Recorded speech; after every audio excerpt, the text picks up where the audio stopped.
Bonjour, l'objectif du jour est de savoir ce que vous allez faire de toutes ces données que vous avez amassées au travers des questionnaires que vous avez fait passer. Si vous vous souvenez du dernier tuto, je vous avais montré la manière de mettre en forme un questionnaire avec un exemple qui est celui que vous avez là sous les yeux. Et nous allons découvrir avec stupéfaction que cet exemple nous permet d'aller plus loin et plus exactement d'aller vers le codage et le traitement des données. Pour ça, je vais vous demander de reprendre les questionnaires que vous avez fait passer et pour chaque question, d'attribuer à la question un code. C'est ce que vous avez ici.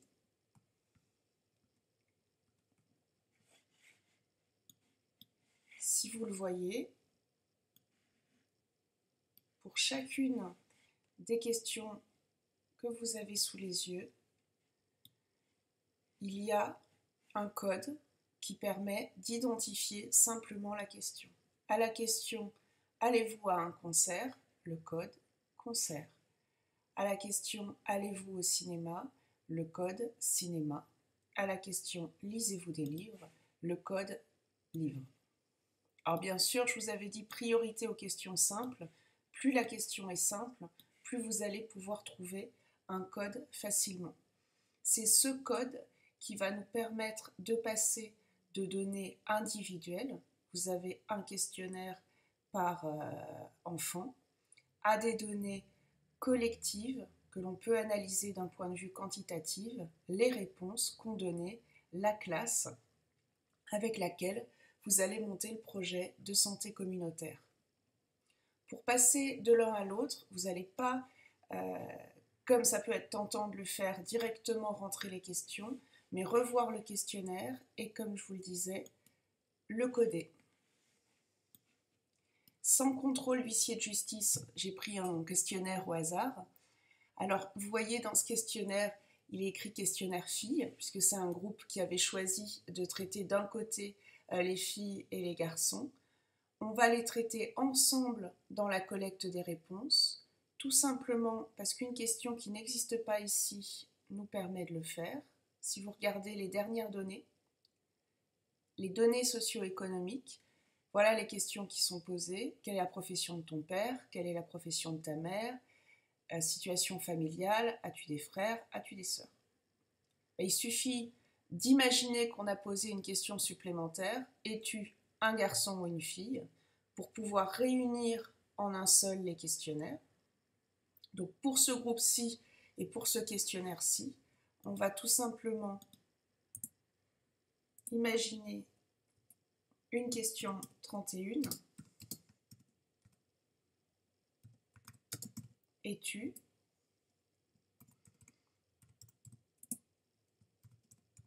un garçon ou une fille? Et grâce à vos questionnaires qui s'appellent d'un côté questionnaire fille et de l'autre questionnaire garçon, vous allez pouvoir vous-même cocher fille pour les questionnaires filles, cocher garçon pour les questionnaires garçons et avoir ainsi un seul et même questionnaire à coder et de cette façon pouvoir analyser l'ensemble des réponses de la classe. Voici la question qu'on rajoute et c'est vous qui allez la cocher. Maintenant, on va passer à la première étape. Mes excuses si je vous donne mal au cœur. La première étape qui est, comme je vous le disais, le codage simple des questions. Un mot qui va nous permettre de savoir de quelle colonne on parle quand on traitera les données. 3 adjectifs qui correspondent le mieux aux garçons selon toi. Tout simplement, je vous propose adj, adjectif garçon. 3 adjectifs qui correspondent le mieux aux filles selon toi. Alors, je vais peut-être l'écrire en majuscule parce que ce sera plus facile à lire. Adj ici. Vous l'avez compris. Adj F ici. 3e question. Tu te trouves assis en classe à côté d'un garçon à qui tu ne parles pas d'habitude. Tu dois travailler avec lui. Tu te sens. Alors, qu'est-ce qu'on va bien pouvoir trouver ici.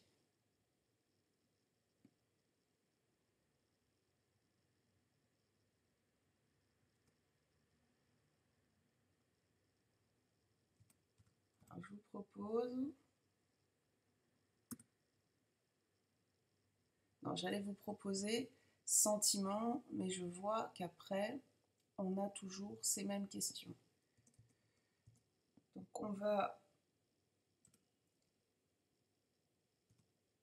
essayer autre chose. J'allais vous proposer assis.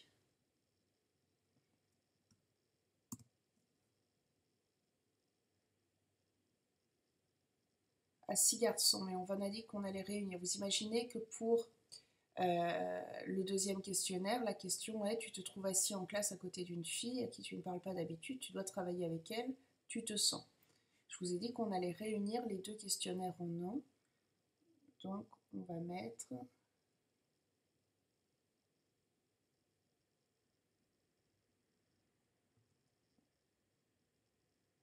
comme on sait qu'on a posé la question sur le rapport à l'autre sexe, que ce soit pour les garçons et les filles, on va juste mettre assistante pour assis, comment te sens-tu? Ou assis, sentiment.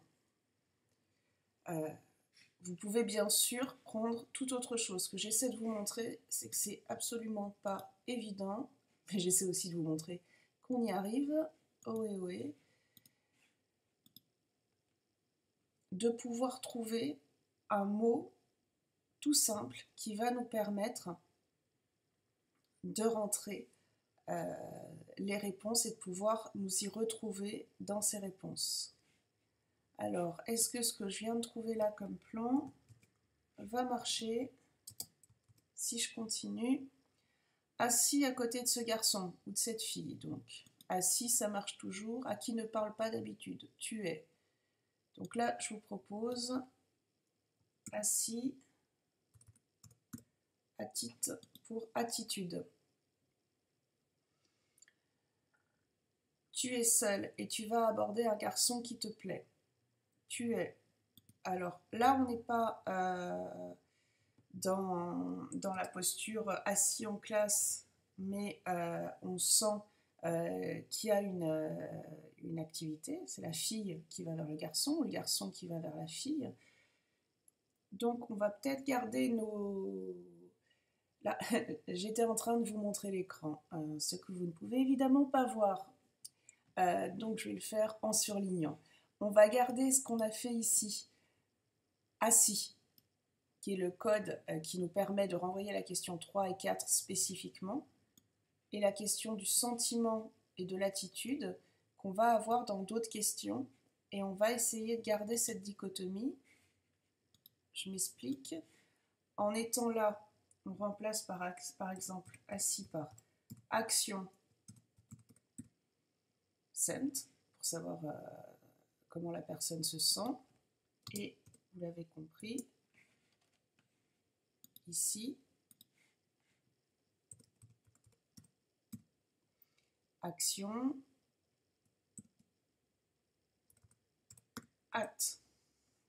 attitude, pour attitude.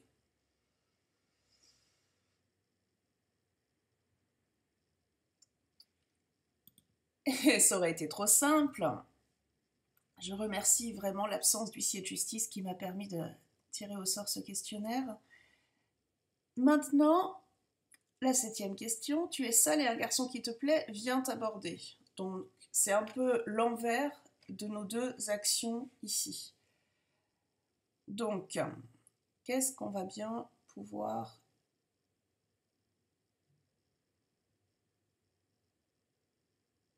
Eh ben, on va remplacer action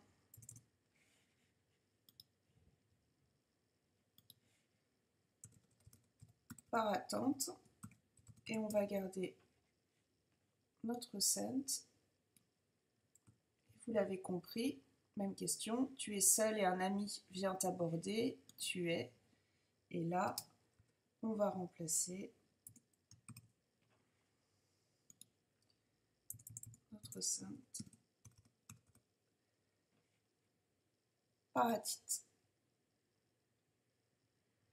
Et l'idée est bien sûr de continuer à décliner sur l'ensemble des questions, ce que je ne vais pas faire ici. Je voulais simplement vous montrer le début du déroulement. En plus, je voudrais éviter de le faire complètement pour un groupe et pas pour les autres, pour que vous ne m'en vouliez pas à mort. Donc on va s'arrêter ici. Voilà, la première phase, on a recodé. Vous voyez, on a ce qui était fait ici pour ce questionnaire avec les mots concert, cinéma et livre. On l'a refait nous ici avec notre propre code. C'est ce code maintenant qui va nous permettre de traiter les données. Et pour ça, on va passer à la deuxième étape. On va ouvrir un tableur, quel que soit le logiciel que vous utilisez.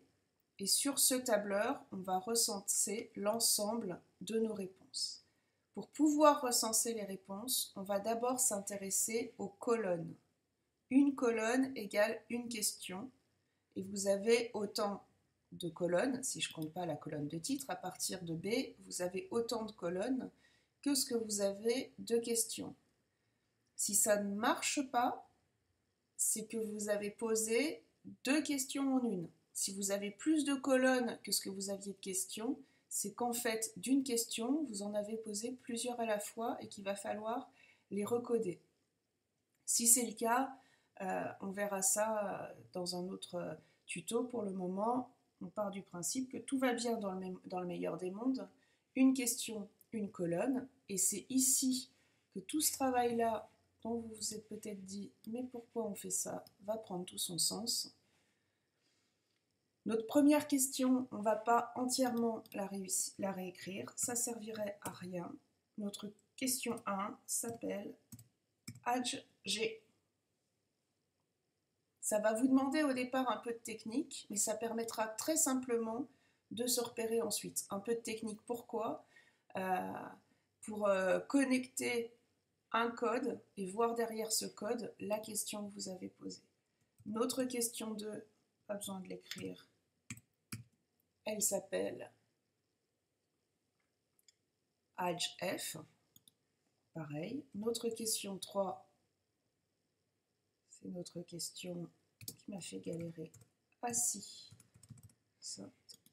Question 4. Assis. Atit.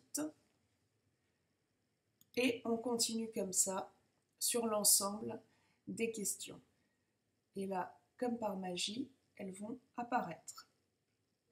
Voilà, maintenant, notre nerf de la guerre, c'est ce que vous avez sous les yeux, c'est le tableur dans lequel on va recenser toutes les réponses et qui va nous permettre de faire une analyse quantitative, une analyse des principales tendances pour cette classe.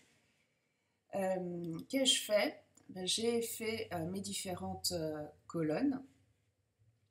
À partir de ces colonnes, qui me permettent maintenant de savoir en peu de mots et de manière claire où est-ce que je suis. Par exemple, je n'ai pas à me souvenir complètement de la question. Ici, je sais que je vais rentrer les questions qui ont un rapport avec ce qu'une fille ferait, ce qu'elle ressentirait en allant voir un garçon qui est pour elle un ami, ou ce qu'un garçon ressentirait en allant voir une fille qui est pour lui un ami. Voilà, on reste sur les rapports garçon-fille. Et la même chose ici, je sais que c'est cette fois quand des sentiments amoureux sont en jeu. Donc maintenant que j'ai mes trois trucs, mes différentes colonnes, je vais pouvoir rentrer mes réponses. Une ligne, est-ce qu'on va l'avoir souligné ? Voilà, une ligne, c'est un questionnaire.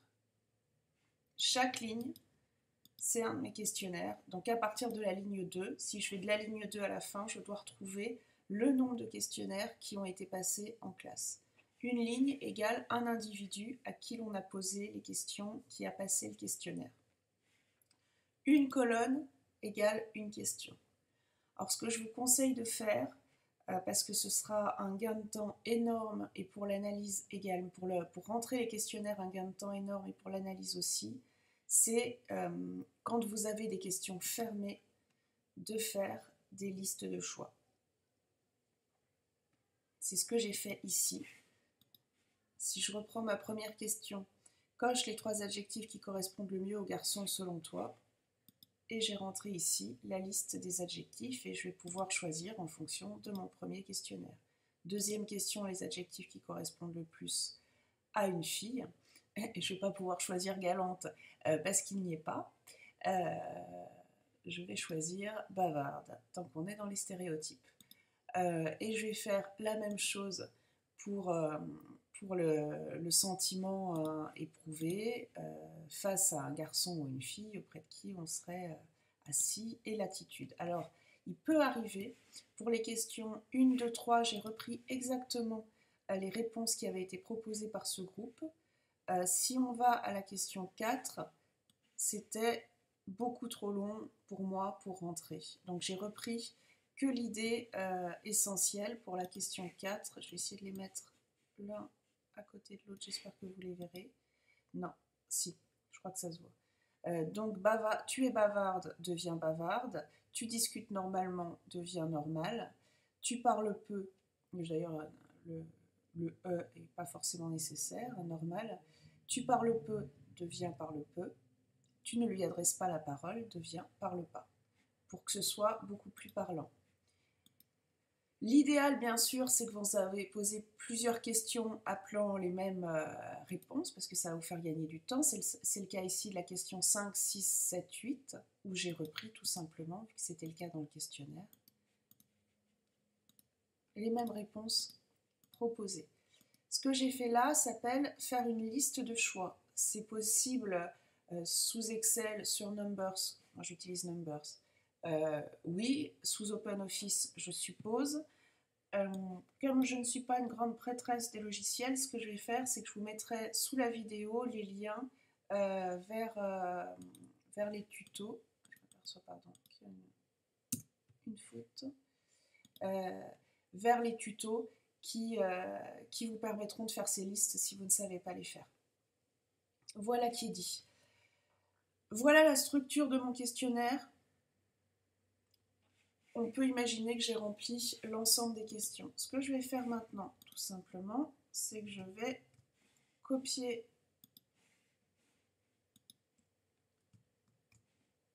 l'ensemble de mes réponses possibles sur toute ma liste et j'aurai simplement questionnaire par questionnaire à choisir la réponse adéquate.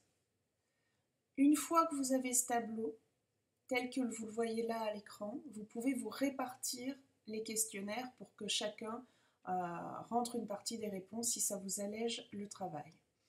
La seule règle à respecter, c'est de donner, avant de vous répartir les questionnaires, vous les numérotez. De 1 à X, le dernier questionnaire. De 1 à 25 si vous avez passé 25 questionnaires. Vous pourrez comme ça toujours revérifier si une réponse n'est pas sûre ou si vous avez l'impression qu'un questionnaire a été traité 2 fois. Revérifier ensuite les réponses sur le questionnaire 1. Une fois que je l'ai appelé 1, je le retrouve facilement. Que les réponses sur le questionnaire papier 1 correspondent bien aux réponses sur le tableur du questionnaire 1. Donc vous les numérotez de 1 à autant qu'il y a eu de questionnaires passés. Et vous pouvez ensuite vous les répartir, ce qui fait que chacune ou chacune va prendre ce tableur, va rentrer dans ce tableur au sein du groupe. Peut-être que ce sera quelqu'un qui aura les réponses au questionnaire 10, 11, 12, 13, 14, vous avez compris l'idée. Quelqu'un d'autre rentrera les réponses au questionnaire de 1 à 5 par exemple, et vous pourrez ensuite, vu que c'est exactement la même structure, les copier-coller au sein d'un même document. Gain de temps. On numérote les questionnaires, on fait le tableur ensemble et on garde la même structure. une ligne par questionnaire en indiquant le numéro de questionnaire. Et comme ça, on peut fusionner ensuite le travail effectué par chaque membre du groupe et avoir les réponses à l'ensemble du questionnaire. Voilà pour la méthode. Je ne vous montre pas comment on fait pour une question texte parce que j'aurais besoin d'un exemple et ici je n'ai pas vos réponses. Si vous vous souvenez, je vous avais dit attention pour les questions texte, ça va être compliqué. On y arrive. Je me dis que là déjà en ayant vu comment on va faire, vous avez une meilleure idée de pourquoi vous allez vous mordre les doigts d'avoir fait des questions texte. Mais vous serez enchanté, bien sûr, j'en doute pas, une fois que ce sera passé.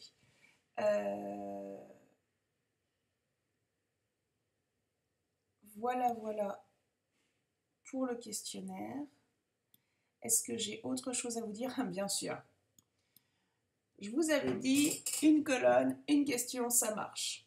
Sauf que, et vous vous l'avez peut-être dit vous-même quand je vous lisais les questions, coche les 3 adjectifs qui correspondent le mieux au garçon. On en a 3. Donc, on va ajouter et une deuxième.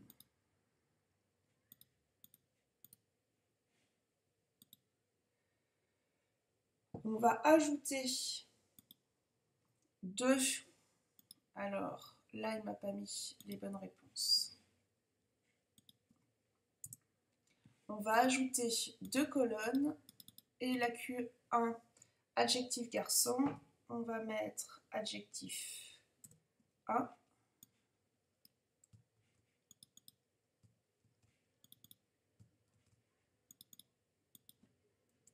Adjectif 2 et adjectif 3. Et on va copier les réponses proposées. Alors au cas où vous vous poseriez la question, vu que les réponses ne sont pas numérotées pour que vous traitiez tous les trois adjectifs, s'il y en a bien 3, vous allez considérer en lecture, soit en ligne, soit en colonne, vous vous fixez une règle. Mais si par exemple ici on avait coché gamin sympa et bavard, ben on pourrait se dire gamin 1, sympa 2, bavard 3. Ou si on choisit une lecture en ligne, gamin 1, bavard 2, sympa 3. Juste, vous vous donnez une clé de lecture et vous gardez la même entre vous. Voilà pour rentrer. Et on s'aperçoit à ce moment-là qu'il y a quelque chose qu'on n'a pas noté, mais qui va être important pour nous. Que fait-on si la personne n'a pas répondu? Et bien dans votre liste de choix, vous voyez, moi, là, j'avais pris la liste de choix qui était celle du questionnaire. Et je vais tout simplement aller dans ma liste de choix. Ça, c'était mon dernier choix rentré. Et je vais en ajouter un. Et je vais mettre non-réponse.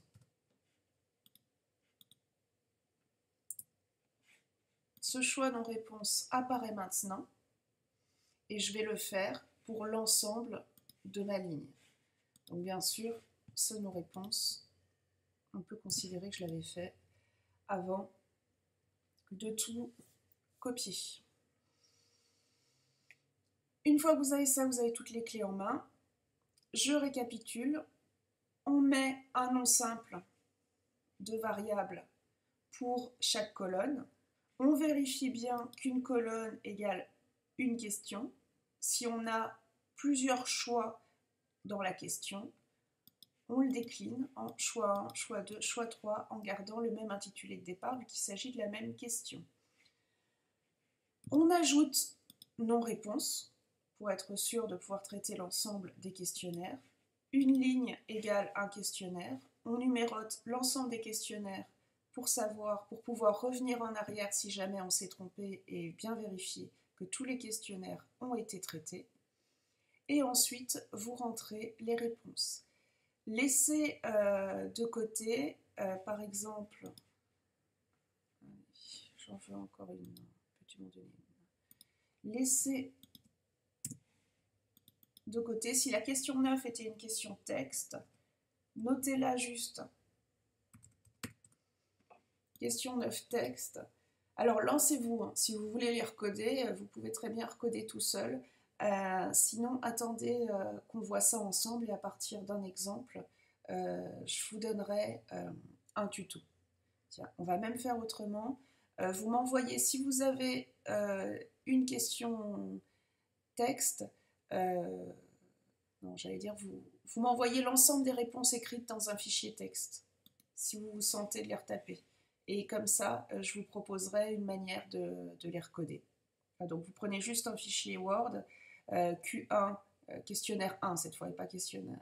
Questionnaire 1, 2 points, et vous me rentrez la réponse texte. Questionnaire 2, 2 points, vous me rentrez la réponse texte. Vous m'envoyez ça, si un groupe veut se dévouer, et je vous montrerai comment est-ce qu'on recode. Tout est dit à part bon courage, donc bon courage. J'espère que cette vidéo ne dure pas 25 minutes. Merci.